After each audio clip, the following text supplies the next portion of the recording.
오늘도 말씀을 깨닫는 은혜와 함께 하나님 나라를 누리는 복이 있기를 주님의 이름으로 축원합니다. 바울은 데살로니가에서 3주 정도밖에 복음의 사역을 감당하지 못했어요. 그리고 극심한 박해로 인해 급히 떠나게 되어졌죠. 우리가 인간적인 눈으로 보면 이건 뭔가 실패처럼 보이고 뭔가 일을 해보기도 전에 이렇게 마쳐야 되는 상황이 되어져 버렸어요. 그래서 바울도 늘 데살로니가 교회에 대한 염려와 근심이 있었죠. 그런데 이제 디모데를 통해 데살로니가의 소식을 들었을 때 그들이 얼마나 믿음이 잘 성장하고 있는지를 전해 듣게 되어지고 또 그들의 믿음이 소문날 정도로 인근 여러 교회들의 소문날 정도로 그들이 신앙생활을 잘한다는 소식을 들었을 때 너무나 기뻤고 그가 깨달은 건 뭐냐면 헛되지 않다라는 거죠. 주님 안에서 그 어떤 것도 헛되지 않다는 거예요. 그래서 오늘 본문의 1절에 보면 형제들아 우리가 너희 가운데 들어간 것이 헛되지 않은 줄을 너희가 친히 아나니. 그러니까 바울이 이제 그 일행들과 함께 너희 가운데 들어간 것, 데살로니가에 들어갔던 것, 이게 헛되지 않았다라는 거죠.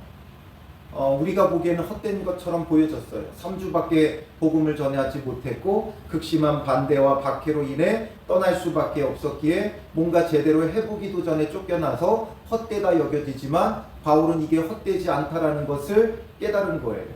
왜 헛되지 않아요? 아까 말씀드렸듯이 데살로니가의 상황을 전해 들으니 그들 안에 복음이 흥황하고 있었어요. 그래서 우리가 여기서 정말 중요하게 여겨야 되는 것은 무엇이냐면 하나님의 복음은 결코 헛되지 않다라는 거예요. 무엇이 됐든지 복음을 위한 우리의 수고가 절대 헛되지 않다는 거예요. 복음의 사명을 감당하는 우리의 어떤 것이든지 하나님의 복음이기 때문에 이게 우리를 위한 일이라면 나를 위한 일이고 내가 원하는 것이라면 헛될 수 있겠지만 하나님의 복음의 일이라면 하나님께서 이 복음의 사명을 우리에게 주셨고 하나님께서 이 땅에 이루시기 원하는 게 무엇이에요? 하나님 나라죠. 그리스도의 복음을 통한 하나님 나라를 하나님께서 원하고 계세요. 그렇기 때문에 우리가 복음을 위해 하나님의 복음을 위해 수고하는 것이라면 절대 헛되지 않는다라는 거예요. 그래서 우리가 복음을 위한 삶이 되는 것, 이게 너무나 중요하죠. 나의 하루하루가 무엇을 위한 삶인가라는 것을 생각해 봐야 돼요. 세상 사람들은 자기들의 즐거움과 만족을 위한 삶을 살아가요. 그러니 그들의 인생의 끝에 고백은 무엇밖에 되지 않아요? 헛되다는 것밖에 되지 않죠. 지혜자인 솔로몬의 고백도 마찬가지였잖아요. 헛되고 헛되니 모든 것이 헛되도다. 이 해 아래 수고가 자기를 위한 것이 되면 헛되고 헛될 수밖에 없어요. 우리가 보기에 대단한 것을 이룬 것처럼 보여져도 대단한 것을 이루었던 솔로몬조차도 헛되다는 고백밖에 나오지 않죠. 그러니 우리가 인간적으로 대단한 일을 이룬 것은 결국에는 헛될 수밖에 없어요. 그러나 하나님의 복음을 위한 것이라면 아주 사소한 것 하나조차도 결코 헛되지 않다는 것이죠. 그러므로 우리가 복음을 위해 하는 그 수고, 복음을 위한 우리의 사명의 그 걸음은 절대로 헛되지 않아요.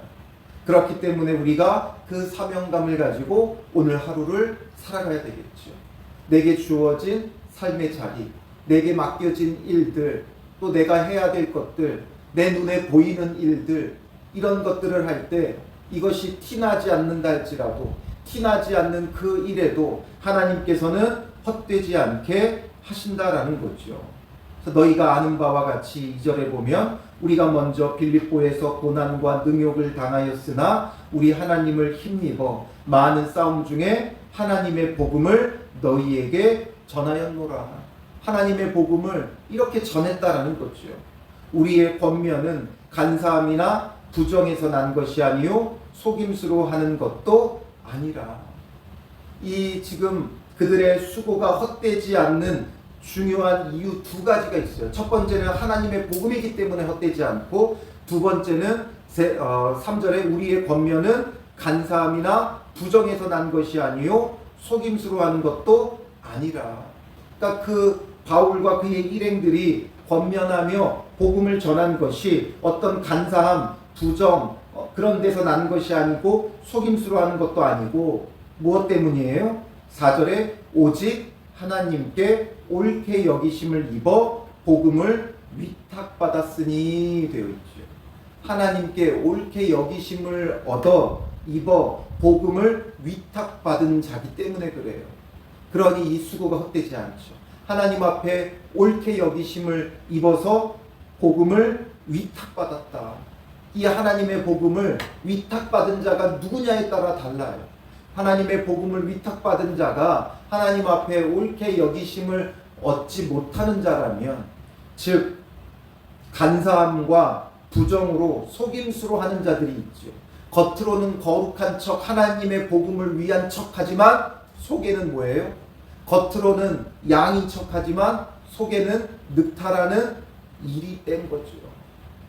그래서 겉으로는 정말 주를 위해 살아가는 척하지만 속으로는 철저히 이기적이고 자기의 욕심과 어떤 자기의 명예와 이런 것들을 위해 열심을 다하는 사람들이 있어요. 그런 사람들이 하는 것은 눈에 보기에는 거대한 걸 이룰 수 있어요. 몇만 명, 몇천 명 모이는 교회를 이룰 수 있어요. 그러나 결국에는 그 모든 것이 헛되게 되죠. 그 끝이 분열과 분쟁과 싸움으로 끝나는 경우를 많이 보게 돼요. 그러니 우리가 어떤 자세로 하나님의 복음을 위탁받은 자가 되어야 하는가? 그냥 내 욕심으로 내가 원하는 바로 복음을 전하는 자가 되면 안 되고 하나님께 옳게 여기심을 입은 자가 되는 게 중요해요. 하나님의 복음을 정말 옳게 여기심을 입어 위탁받은 자 되어 복음의 사명을 감당하면 그 어떤 것 하나 헛되지 않다라는 거죠. 그러면 어떻기 때문에 그들이 하나님께 옳게 여기심을 입을 수 있었겠어요? 보면 바울의 사역의 자세가 나오죠. 4절에 계속 이어서 우리가 이와 같이 말함은 사람을 기쁘게 하려 함이 아니요 오직 우리 마음을 감찰하시는 하나님을 기쁘시게 하려 함이라. 가장 먼저 첫 번째는 하나님을 기쁘시게 하려 하였다라는 거예요. 우리는 사람의 만족을 구하고 사람을 기쁘게 하려고 하죠. 그러나 바울은 하나님을 기쁘시게 하려 했어요. 항상 무엇이 하나님을 기쁘게 하는 것인가? 그것이 철저히 바울이 원하는 거였어요. 그러니 바울은 자기를 위하거나 아니면 상대방을 위하지 않았어요. 오직 하나님이 기뻐하시는 것이 무엇인가? 그래서 때로는 굉장히 과격하게 할 때도 있었죠. 그리고 때로는 굉장히 유순해질 때도 있어요. 그 모든 것이 정말 과격해져야 될 때는 과격해져야 되고 유순해야 될 때는 유순해야 돼요. 근데 우리는 반대죠. 정말 분노해야 될 때는 유순하고 유순해야 될 때는 분노하고 과격하죠. 그래서 정말 이것이 무엇이 하나님을 기쁘시게 하는 것인가? 정말 불의함과 죄와 악함에 대해서는 우리가 분노할 수 있어야 돼요. 그리고 또한 우리가 반대로 연약한 자들에 대해서는 유순하게 대하며 사랑으로 섬겨야 하는 것이죠. 그래서 너희도 알거니와 우리가 아무 때에도 아첨하는 말이나 탐심의 탈을 쓰지 아니하는 것을 하나님이 증언하시느니라. 아첨하는 말을 쓰지 않았다는 거예요. 높은 사람들에게 아첨하며 잘 보이려고 하지 않았어요. 그가 정말 전해야 할 말을 했죠. 탐심의 탈을 쓰지 않았어요. 우리는 높은 사람들에게는 아첨하듯 이야기하죠. 그러나 복음 위에 살아가는 자는 이런 아첨하는 말을 하지 않아요. 그리고 6절에 또한 우리는 너희에게서든지 다른 이에게서든지 사람에게서는 영광을 구하지 아니하였노라. 사람에게서는 영광을 구하지 않았다. 사람들에게 높임받기를 좋아하지 않았어요. 우리는 사람들에게 칭찬받기를 좋아하고 높임받기를 좋아하죠. 우리가 칭찬받는 것에 익숙해지면 우리를 향한 비난의 말을 우리는 견디지 못해요. 그러니까 거치는 자가 되는 거죠. 그래서 사람에게서 영광을 구하지 마세요. 높임받고 칭찬받는 것을 좋아하면 안 되는 거예요. 이게 두 번째죠. 사람에게 영광을 구하지 않았고 그 다음에 세 번째는 7절에 우리는 그리스도의 사도로서 마땅히 권위를 주장할 수 있으나 도리어 너희 가운데서 유순한 자가 되어. 세 번째는 유순한 자가 되었다는 거예요. 얼마든지 사도로서 권위를 주장할 수 있어요. 교회들마다 사도의 권위를 가지고 명할 수 있고 사도의 권위를 가지고 여러 가지 것들을 주장할 수 있지만 바울은 오히려 유순한 자가 되어졌어요. 어느 정도로 유순한 자가 되어졌어요? 유모가 자기 자녀를 기름과 같이 하였으니. 유모가 자기 자녀를 기름과 같이 하였다는 거예요. 그래서 우리가 이같이 너희를 사모하여 하나님의 복음뿐 아니라 우리의 목숨까지도 너희에게 주기를 기뻐함은 너희가 우리의 사랑하는 자 됨이라. 그러니까 사랑하는 마음으로 유순한 자가 되었다는 거죠. 정말 사랑의 마음으로 유모가 아이를 기름과 같이 정말 사랑하며 낮아져서 섬겼다는 거예요. 권위적으로 어떤 그 권위로 하지 않았고 유순한 자가 되어 섬겨주었다라는 거죠. 그리고 네 번째는 뭐예요? 9절에 보면 형제들아 우리의 수고와 애쓴 것을 너희가 기억하리니 너희 아무에게도 해를 끼치지 아니하려고 밤낮으로 일하면서 너희에게 하나님의 복음을 전하였노라. 해를 끼치지 아니하려고 밤낮 일하면서 복음을 전했어요. 그러니 절대 자기의 이익을 위해 복음을 전하지 않았다는 거지요. 우리의 어떤 이익을 위해 행하게 되면 하나님 앞에 옳게 여기심을 얻을 수가 없어요. 우리가 어떤 이해관계나 어떤 이익을 따지지 말고 오히려 손해보면 이익을 위한 게 아니라 정말 철저히 하나님을 위한 복음의 수고였던 거지요. 그러니 10절에 우리가 너희 믿는 자들을 향하여 어떻게 거룩하고 옳고 흠없이 행하였는지에 대하여 너희가 증인이요 하나님도 그러하시도다. 정말 어떻게 그가 행했는지 데살로니가 성도들 자체가 증인이고 하나님도 증인이다. 그 3주 동안 바울은 이 모든 것을 다 보여주고 전해졌던 거예요. 하나님을 기쁘시게 하고 또 사람에게 영광을 구하지 않고 유순한 자가 되고 어떤 패도 끼치지 않으려고 밤낮 일하면서 복음을 전하는 것 그들이 다 보았다는 거죠. 그들이 증인이라는 거예요. 그러니까 복음이 헛되지 않았다. 이 수고가 헛되지 않았다라는 거죠.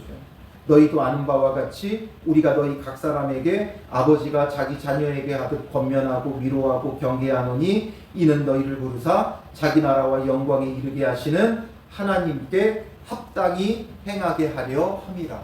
정말 하나님 앞에 합당히 행하려 한 것이지 어떤 이득이나 이익을 위해 영광을 위해 한 것이 아니다라는 거죠. 그러니 헛되지 않아요. 이렇게 행하면 헛되지 않아요. 오늘 우리의 삶도 이렇게 행하는 자가 되어줘야죠. 오늘 우리의 하루가 그냥 스쳐가는 많은 날 중에 하나가 아니라 정말 헛되지 않는 하루. 오늘 하루에 우리의 수고와 섬김이 헛되지 않는 하루가 되기 위해 주님 앞에 옳게 여기심을 입어 복음을 위탁받은 자가 되어져야 되는 거예요. 하나님의 복음을 위한 우리의 수고가 결코 헛되지 않는 그런 은혜의 날 되시기를 주님의 이름으로 축원합니다. 기도하겠습니다. 살아계신 아버지 하나님, 바울과 그 일행들이 뭔가 실패처럼 보여지는 일들이었지만 하나님의 복음을 위해 옳게 여기심을 입어 위탁받은 자들이 되었을 때 그 어떤 것 하나도 헛되지 않은 것을 우리가 보게 되어집니다. 하나님, 오늘 우리의 삶도 결코 헛되지 않는 하루가 되게 하여 주시옵소서. 자기를 위한 삶이 아니라 하나님을 기쁘시게 하고 사람에게서 영광을 구하지 아니하고 권위를 주장할 수 있으나 유순한 자가 되고 또한 아무에게도 폐를 끼치지 않는 그런 믿음의 사람들 되어 오늘 우리가 복음을 위해 수고할 때 정말 우리의 이 수고가 그 어떤 것 하나 헛되지 않게 하여 주시옵소서. 사소한 우리의 손길 하나, 사소한 우리의 기도 한마디조차도 헛되지 않게 하시고 주님 안에서 열매 맺게 하시며 정말 하나님 나라가 세워져 가는데 귀하게 쓰임받는 자들 되게 하여 주시옵소서. 우리는 사소한 것 하나 하였으나 하나님께서 헛되지 않게 하시고 크게 사용하시는 은혜가 우리 안에 넘쳐날 수 있도록 인도하여 주시옵소서. 오늘도 하나님께 합당히 행하게 하려 하는 그 삶의 마음이 정말 주님 앞에 전달되게 하시고 무엇에나 정말 진실함으로 거룩함으로 감당하는 믿음의 사람들 되게 하여 주시옵소서. 오늘 세우신 삶의 자리에서 우리가 어디에 있고 무엇을 하든지 우리의 모든 삶이 모든 일들이 헛되지 않고 하나님의 복음을 위하여 쓰임받는 하루가 되게 하여 주실 줄 믿사오며 예수님의 이름으로 기도합니다. 아멘.